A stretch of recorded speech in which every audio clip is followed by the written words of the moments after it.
Hello everyone, I hope आप सभी अच्छे होंगे। आज जो हम स्टार्ट करने वाले हैं BPCG 173 psychology for health and illness.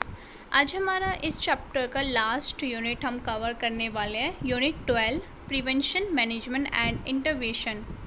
इसमें जो आज हमें टॉपिक कवर करने हैं, फर्स्ट है cultivating human strengths and virtuous, second hope and optimism, third gainful employment, fourth work life balance, and fifth exercise and nutrition, and last yoga and meditation। जो हमारा fifth and sixth topic है exercise and nutrition and yoga and meditation वाला, ये वाला हम already cover कर चुके हैं प्रीवियस चैप्टर्स में, तो इसको हम स्किप करेंगे एंड बाकी हम फोर टॉपिक जो हैं वो आज हम कवर करने वाले हैं। जो पहला टॉपिक है cultivating human strengths and virtuous, मतलब हमें ये जानना है कि हमारे अंदर जो स्ट्रेंथ्स है ना, हमें उन पे फोकस करना चाहिए। अगर हम साइकोलॉजी हम बोले तो साइकोलॉजी हमेशा फोकस करता है आपकी मेंटल स्टेट को, कि आपको उससे रिलेटेड आपको कोई प्रॉब्लम तो नहीं हो रही है ना, एंड वो आपकी जो लाइफ में, एक ह्यूमन की लाइफ में जो प्रॉब्लम्स होती है उनके ऊपर फोकस करता है, ताकि आप उनको अच्छे से डील कर सकें एंड उन प्रॉब्लम्स को सॉल्व कर सके।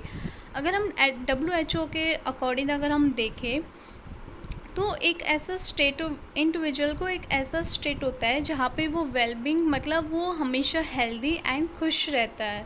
जैसे हम रियलाइज़ कर सकते हैं कि वो किस तरीके से उसको ना, मतलब खुद की जो उसकी एबिलिटी होती है उसके बारे में उसको पता होना चाहिए हर व्यक्ति को, ताकि वो अपना जो नॉर्मली जो भी स्ट्रेस लाइफ में हमें मिलता है उसको वो उससे डील कर सके, और जो भी उसको काम करना चाहिए। एंड जो प्रोडक्टिविटी होती है कि हमें इस प्रोडक्टिविटी में हमें अपने अकॉर्डिंग काम करना चाहिए, क्या उसकी स्ट्रेंथ है, क्या वीकनेस है, इन सब चीज़ों के बारे में हर एक व्यक्ति को पता होना चाहिए कि उसकी एबिलिटी कैसी, कितनी है और कितनी नहीं है। अगर हम स्ट्रेंथ के रेफर्स के बारे में बात करें तो यहाँ पे हमें समझाया जा रहा है कि आपको, जैसे होता है ना कि हमें हमारे अंदर इतनी क्वालिटी होनी चाहिए कि वो उस जो भी वो चीज़ को अचीव करना चाहता है वो अचीव कर सके और अपनी हेल्थ एंड वेलबींग को प्रमोट कर सके। कहने का मतलब ये कि एक व्यक्ति के अंदर उतनी स्ट्रेंथ और क्वालिटी होती है कि वो अपने अचीवमेंट को अचीव कर सके और अपनी हेल्थ को मेंटेन करके रख सके। उसके बाद हमें ये समझाया जा रहा है कि अगर हम स्ट्रेंथ की बात करें तो 24 कैरेक्टर्स है जो हमें स्ट्रेंथ के बारे में समझाया गया, और 6 हमारे वर्चुअस होते हैं, जैसे wisdom, knowledge, coverage, humanity, justice, temperance and transcendence. ये हमारे 6 वर्चुअस हैं, और इन 6 वर्चुअस के हमारे 24 कैरेक्टर्स होते हैं जिन्हें हम स्ट्रेंथ के नाम से जानते हैं।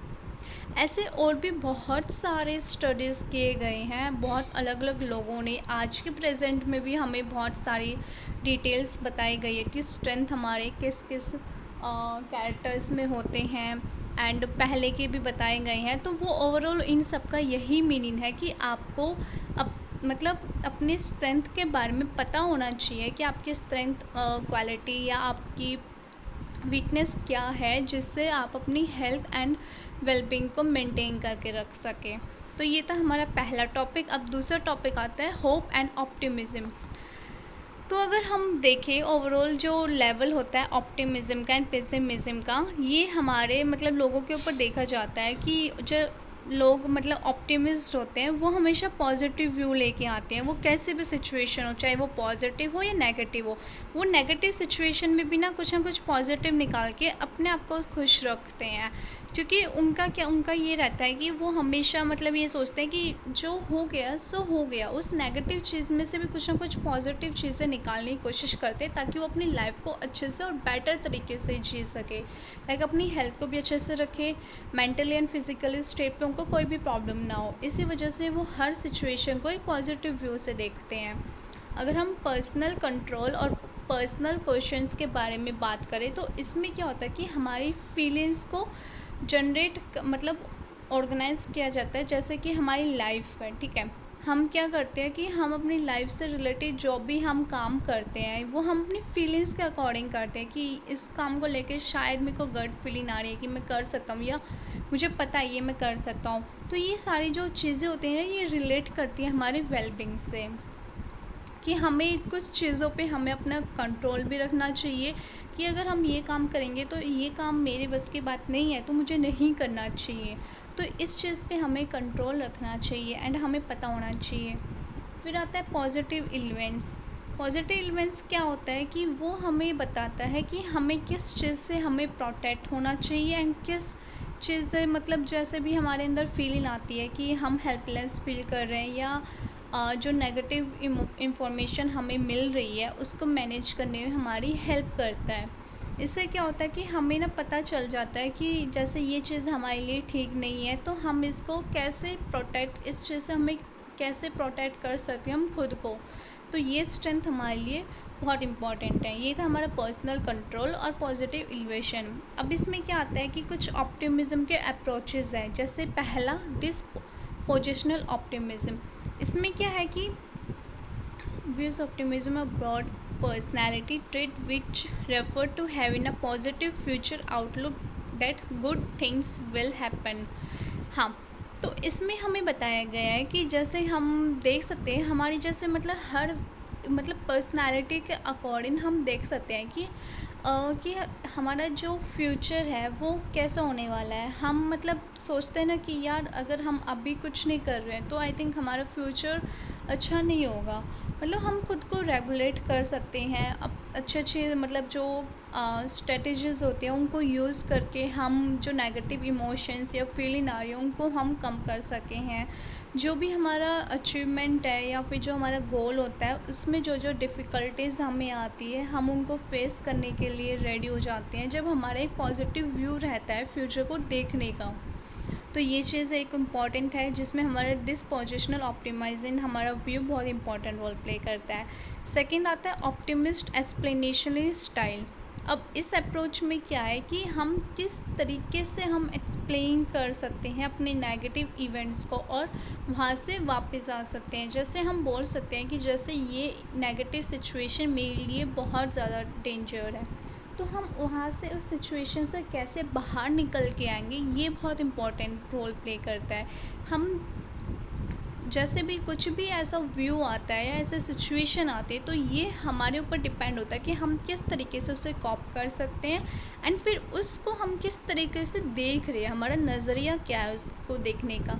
तो हमेशा एक नेगेटिव चीज़ों में ना कुछ पॉइंट्स होते हैं जिसमें हमें नेगेटिव चीज़ें मतलब नेगेटिव को छोड़ के पॉजिटिव चीज़ें निकालनी चाहिए।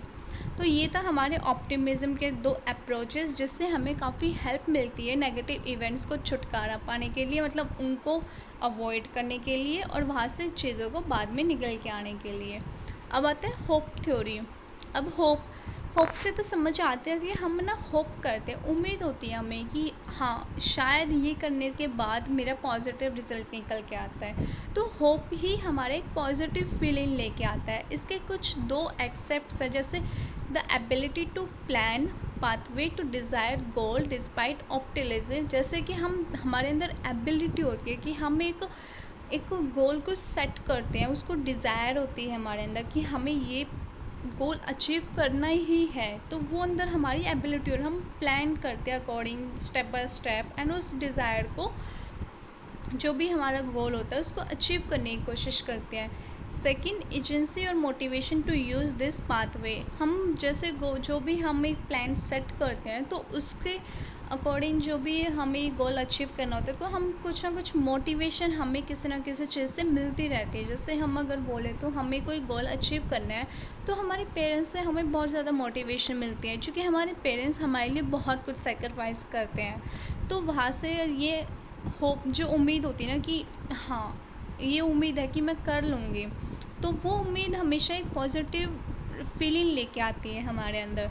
और फिर हम अपने जो भी हमारा गोल होता है जिसको हमें अचीव करना होता है तो हम उसके बहुत ज़्यादा करीब होते हैं। अब अगर हम ये दोनों वर्ड्स देखें, होप एंड ऑप्टिमिज्म, ये दोनों ही हमारे पॉजिटिव फीलिंग लेके आते हैं और एक मोटिवेशनल स्टेट भी और सेटअप करते हैं एंड हमारी हेल्प करते हैं कि हमारी लाइफ में जो भी चैलेंजेस आते हैं उनको कम करने में, और एक हमारी पॉजिटिव एक्सेप्टेशन हमारे लिए लेके आते हैं। जो भी हमारे चीज़ें हमारे साथ चल रही होती है या फ्यूचर में हमारे लिए बहुत मतलब फ्यूचर को लेके हमारा एक पॉजिटिव व्यू रहता है। तो होप एंड ऑप्टिमिज़म दोनों ही हमारे लिए एक पॉजिटिव फीलिंग में हमारी हेल्प करती है। अब जो उसके बाद हमारा टॉपिक आता है गेनफुल एम्प्लॉयमेंट। अब इसका क्या है कि वर्क जो है ना, जैसे अगर हम काम की बात करें तो वो बहुत इंपॉर्टेंट रोल प्ले करता है हमारे आज की लाइफ में। अगर हम पर्सनल रिलेशनशिप के बारे में बात भी करें तो, और वैसे नॉर्मल जो हमारी लाइफ है उसमें भी हमारे लिए बहुत ज़रूरी है, क्योंकि हम काम करेंगे तभी हमें पैसे मिलते हैं, तभी हम अपनी ज़रूरतों को पूरा करते हैं। तो इसके 9 कंपोनेंट हैं जो बताए गए हैं।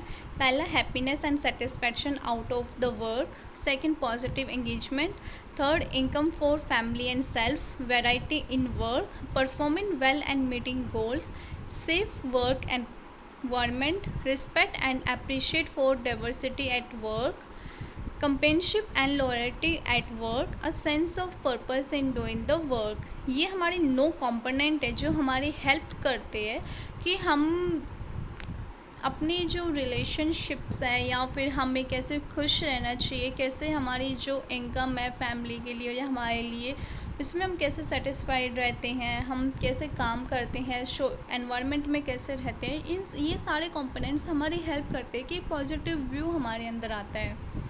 उसके बाद ये स्ट्रेंथ है हमारा जो अप्रोच करता है हमारे वर्क को। जैसे अगर हम जनरली अप्रोच के बारे में बात करें तो वो हमारा एक फिट सेट होता है।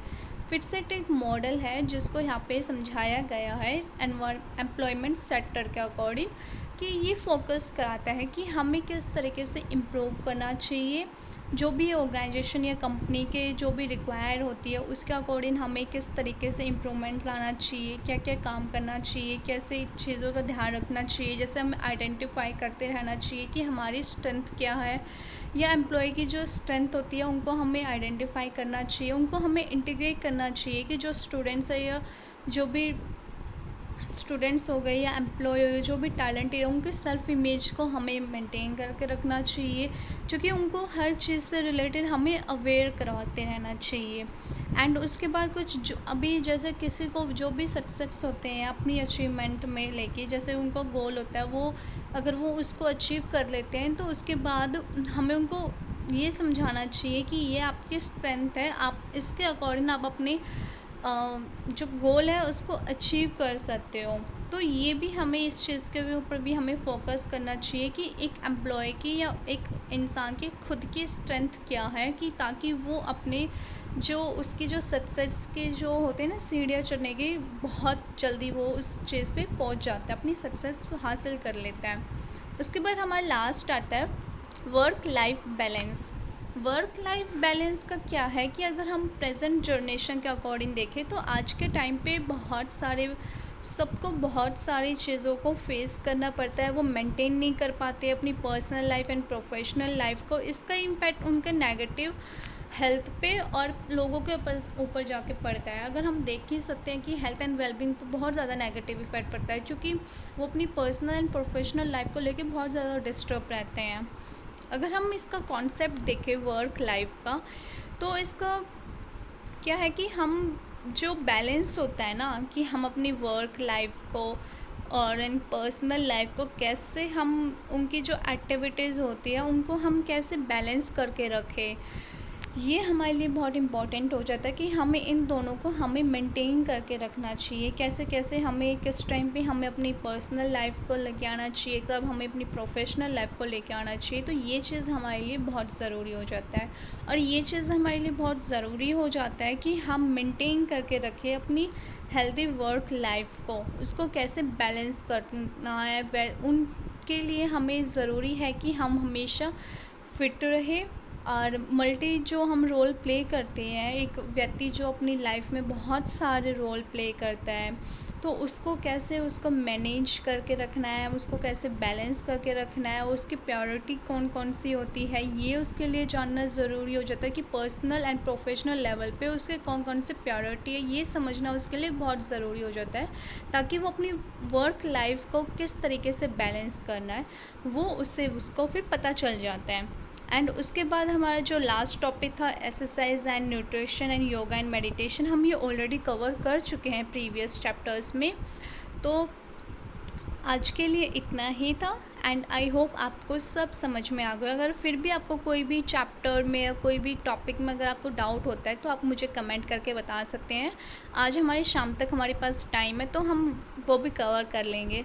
एंड कल के लिए बेस्ट ऑफ लक गाइज।